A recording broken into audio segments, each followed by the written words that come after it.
Hello everyone.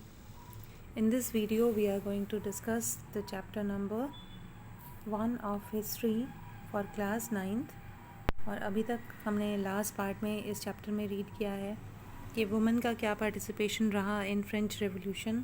अब हम आए हैं topic number 5 which is on the page number 21, that is the abolition of slavery. तो let's talk about that कि slavery किस तरह से थी फ्रांस में और किस तरह से एबोलिशन ऑफ स्लेवरी हुआ। One of the most important revolutionary social reform of the Jacobin regime was to abolition of slavery in the French colonies। जो सबसे इम्पॉर्टेंट सोशल रिफॉर्म रहा है जो कि किया था जैकोबिन्स ने क्यों किया था? क्योंकि जैकोबिन्स में ज़्यादातर लेबर क्लास के लोग थे, या फिर हम कह सकते हैं कि जो पुअर स्टेटा ऑफ सोसाइटी था वो जैकोबिन्स क्लब का हिस्सा था। और जब उनकी गवर्नमेंट आई, जो कन्वेंशनल गवर्नमेंट आई, तो उन्होंने अबॉलिश कर दिया था स्लेवरी को फ्रेंच कॉलोनीज़ में। The colonies in Caribbean, Martinique and Guadeloupe and Saint Domingo were important suppliers of commodities such as tobacco, indigo, sugar and coffee. देखो, होता क्या था कि फ्रांस में, या हम कहें कि बड़े बड़े यूरोपियन देशों में बहुत सारी ऐसी चीज़ें थी तो उगाई नहीं जा सकती थी, बिकॉज़ वहाँ की क्लाइमेटिक कंडीशन अलग थी। तो उन चीज़ों की सप्लाई के लिए वो क्या करते थे, छोटे छोटे देशों को अपना गुलाम बना लेते थे और वहाँ से उन चीज़ों की सप्लाई जो है अपने देश में किया करते थे। तो ऐसे ही ये कुछ कॉलोनीज़ के नाम दिए गए हैं और यहाँ से tobacco, indigo, sugar and coffee France में इम्पोर्ट किया जाता था। But the reluctant of European go to The work of distance and unfamiliar land means a shortage of labor on plantation। लेकिन अब ये जो कॉलोनीज़ हैं, ये जो छोटे छोटे देश थे या ये जो जगहें थी जिन पर इन्होंने कंट्रोल किया हुआ था, ये इतनी दूर थी और इनका क्लाइमेट भी अलग था। दैट इज़ वाई फ्रेंच जो लेबरर थी वहाँ पर नहीं जाना चाहती थी, तो इसीलिए वहाँ पर जो है स्लेव्स से काम चलाया जाता था। So this was met by a triangular slave trade between Europe, Africa and Americas। तो अब फ्रांस की जो कॉलोनीज़ थी वो ज़्यादातर अमेरिका में थी। तो फ्रांस, मान लो ये फ्रांस है और ये अमेरिका था, ठीक है, और यहाँ पर थे अफ्रीका। तो होता क्या था कि फ्रांस की जो कॉलोनीज़ अमेरिका में थी वहाँ के लिए जो स्लेव सप्लाई थी वो होती थी अफ्रीका से। लेकिन ये स्लेव सप्लाई डायरेक्ट नहीं की जाती थी अफ्रीका से, ये होती थी थ्रू जो फ्रांस के जितने भी प्लांटेशन ऑनर थे वो अफ्रीका से स्लेव्स खरीद कर ले जाते थे और बाद में उन स्लेव्स को कहाँ भेज देते थे? अमेरिकन कॉलोनीज़ में। The slave trade began in the 17th century. French merchants sailed from ports of Bordeaux and Nantes।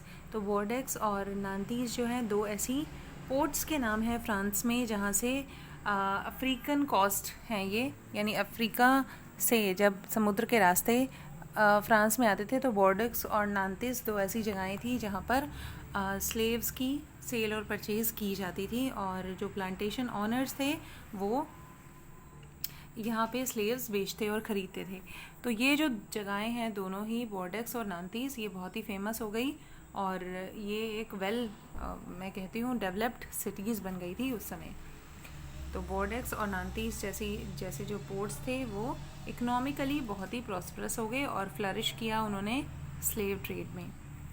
Through out the 18th century there was little criticism of slavery in France। The National Assembly held long debates about whether and rights of men should be extended to all France subject including those in the colonies। लेकिन धीरे धीरे 18th century में France में आवाज़ उठने लगी slave culture के ख़िलाफ़ कि स्लेव्स जो है वो नहीं होने चाहिए।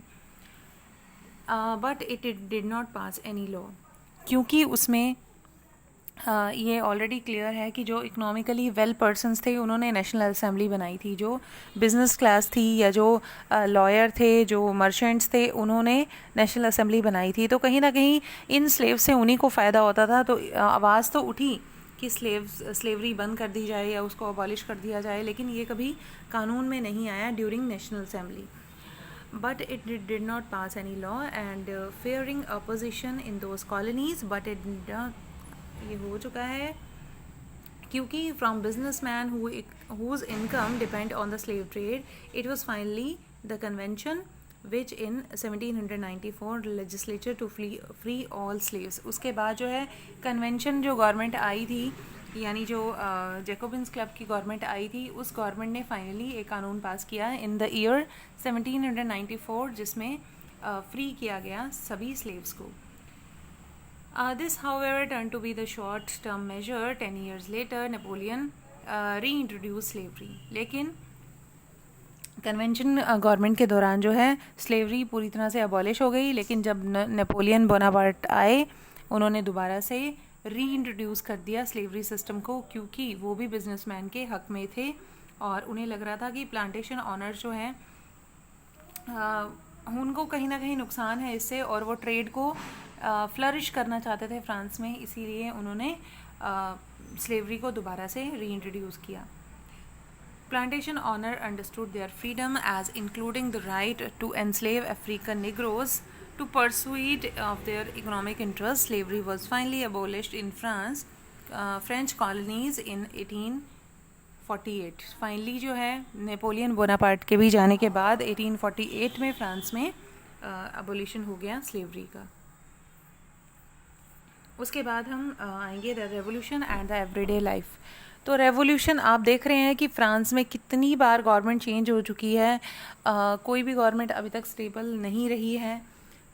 8-10 साल वो रूल करते हैं, लेकिन फिर से कुछ ना कुछ कोई ना कोई ऐसी पावर आ जाती है जो उनको ओवरटूक कर लेती है. Can politics change the clothes people wear, the language they speak और the books they read? The year following 1789 in France saw many such changes in the lives of men, women and children.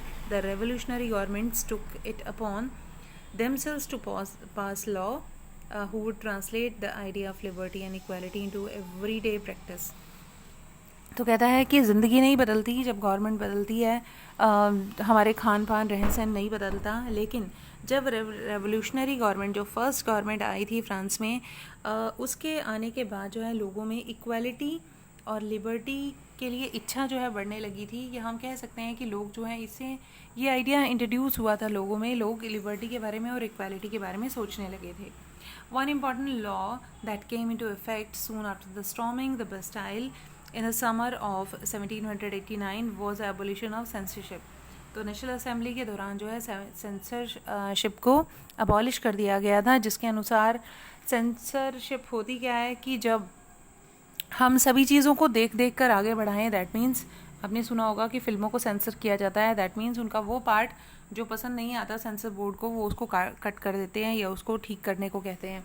तो same ऐसा ही France में हुआ करता था. Media बिल्कुल free नहीं था या किसी को भी फ्रीडम ऑफ स्पीच नहीं थी, तो काफ़ी सारी चीज़ें फ्रांस में बदली गई. इन ओल्ड रेजाइम यानी जब राजा का समय था फ्रांस में, तो क्या होता था, all written materials and cultural activity, books, newspaper, play could be published and performed only after they had been approved by the censor of king. तो कहता है कि कुछ भी पब्लिश करना होता था अगर राजा के समय, चाहे वो बुक्स हैं, न्यूज़पेपर है या प्लेस हैं, कुछ भी है, तो उसको पहले राजा की सेंसर शिप से निकलना पड़ता था, यानी राजा उसको पहले सेंसर करते थे, उसके बाद ही वो आम पब्लिक को दिखाई जाती थी. Now the declaration of the rights of man and citizen proclaimed freedom of speech and expression to be natural right. उसके बाद ये डिसाइड हो गया कि फ्रीडम ऑफ स्पीच जो है वो नेचुरल राइट है सभी मैन और सिटीजन्स का. Newspaper, pamphlet, books and printed pictures flooded the town of France. तो अब जब उनको फ्रीडम ऑफ स्पीच हो गया तो बहुत सारे न्यूज़पेपर आए, pamphlets I, books I, printed pictures I, जो कि जिनका असर जो है फ्रांस के लोगों पर देखा जा सकता था. Freedom to press also meant that the opposing view of events could be expressed. तो जब फ्रीडम ऑफ प्रेस आ गया तो सोसाइटी बिल्कुल बदल गई. लोग जो हैं अपने विचार रख सकते थे सबके सामने, और किसी चीज़ के बारे में वो सोच सकते थे कि ये अच्छी है या बुरी है, और अपने विचार जो हैं आम जनता के सामने रख सकते थे. This was one they could grasp and identify with ideas such as liberty or justice that political philosophers wrote about the length in text which only handful of educated people could read. तो कहता है बहुत सारा text लिखा गया जिससे कि educated people उसको रीड कर पाते थे, लेकिन आइडिया ऑफ लिबर्टी और फ्रीडम हम कह सकते हैं फ्रांस ने दिया दुनिया को. उसके बाद आते हैं कंक्लूजन में हम पढ़ेंगे नेपोलियन बोनापार्ट के बारे में. इन 1804 Napoleon Bonaparte crowned himself emperor of France. तो बहुत ही इंपॉर्टेंट है ये. नेपोलियन बोनापार्ट जो है एक व्यक्ति थे जो दोबारा से एज अ डिक्टेटर मैं कह सकती हूँ फ्रांस में आए और उन्होंने अपने आप को एम्परर घोषित कर दिया 1804 में फ्रांस का. He set out to conquer neighbouring European countries, depossessing dynasties and creating kingdoms where he placed member of his family. तो अब जो है ये इन्होंने क्या किया, इन्होंने फ्रांस के आसपास की जो कॉलोनीज़ हैं, जो छोटी छोटी कंट्रीज़ थी, नेबरिंग कंट्रीज़, उनको जीतना शुरू किया, उन पर युद्ध करने शुरू किए, उनको जीता और अपने ही फैमिली के कुछ पर्सन्स को उनका रूलर बनाकर बैठा दिया. Napoleon saw his rule as moderniser of Europe. Napoleon को यूरोप का मॉडर्नाइज़र भी कहा जाता है क्योंकि नेपोलियन ने कुछ ऐसे चेंजेस किए थे फ्रेंच सोसाइटी में. तो वो क्या थे? He introduced many laws such as protection of private property. तो एक तो इन्होंने किया था प्रोटेक्शन ऑफ प्राइवेट प्रॉपर्टी, यानी इन्होंने जितने भी लैंड ऑनर्स थे उनको प्रोटेक्शन दी थी उनकी प्रॉपर्टी के खिलाफ. And the uniform system of weight and measure provided by decimal system. तो अब जो है इन्होंने एक यूनिफॉर्म सिस्टम दिया था वेट का. वेट यानी किसी भी चीज़ को जब हम मेजर करते थे, तोलते थे उस समय, तो कोई यूनिफॉर्म सिस्टम नहीं था, कोई एक जैसा सिस्टम नहीं था. कोई बड़े पत्थर से तोल रहा है किसी चीज़ को, कोई कैसे तोल रहा है. तो इन्होंने वेट का एक सिस्टम दिया था कि एक जैसा वेट ही पूरे फ्रांस में लिया जाएगा जिससे कि चीज़ों को हम मेजर कर पाएंगे. और इसके अलावा इन्होंने एक डेसिमल सिस्टम भी चलाया था कि अगर किसी चीज़ के बाद जो है हम डेसिमल, जैसे हम कह सकते हैं 10 रुपये 5 पैसे, तो उस 5 पैसे को भी कंसिडर किया जाए. तो डेसिमल सिस्टम भी लाए थे ये फ्रेंच सोसाइटी में. Initially many saw Napoleon as a liberator who would being freedom for the people. तो इनके आइडियाज़ काफ़ी पसंद किए गए लोगों के द्वारा, इसीलिए इनको मॉडर्नाइज़र बोला जाता है फ्रांस का. But soon the Napoleonic army came to be viewed everywhere as a invading force. He was finally defeated at Waterloo in 1815. तो फाइनली जब ये युद्ध लड़ रहे थे तो वाटरलू का एक युद्ध हुआ 1815 में जिसमें ये हार गए. Many of his measures that carried the revolutionary ideas of liberty and modern laws and other part of Europe had an impact on people long after Napoleon had left. Napoleon जब चले भी गए थे लेकिन उनका आइडिया ऑफ लिबर्टी और modern जो laws उन्होंने दिए थे उसका इम्पैक्ट जो है लोगों पर बहुत लंबे समय तक रहा.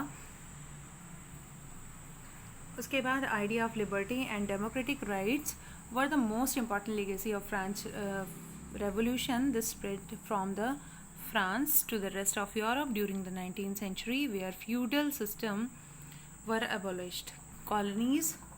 Colonized people reworked the idea of freedom from bondage into their movements to create a sovereign nation state.